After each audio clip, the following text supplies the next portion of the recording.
కానీ నీవు చెప్తున్నా ఆ యొక్క ఓడిపోయిన ఆత్మే నాకు కావాలని. The world said you are completely broken and you are not able to be useful for further.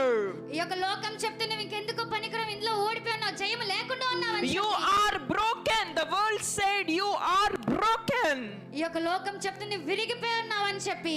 But you are saying I want a broken vessel so that the world be ashamed by seeing you. కానీ నీవు చెప్తున్నావు ఆ పగిలిపోయిన పాత్ర నీకు కావాలని, ఆ పగిలిపోయిన పాత్రతోనే ఈ లోకం సిగ్గుపరచాలని చేస్తానని. We are all a chosen vessel in his kingdom. Church, be careful. ఆ యొక్క సంగమా జాగ్రత్త కలిగి ఉందాం. మనం అందరం కూడా ఆయన చేతిలో ఒక విలువైన పాత్ర వలె ఉన్నాము. Thank you, Jesus, యేసయ్యా నీకు వందనములు. for making a chosen vessel in your hands. దేవా నీ చేతిలో ఎన్నికైన పాత్రగా మమ్మల్ని అందరినీ కూడా చేసి ఉన్నావు. And our duty is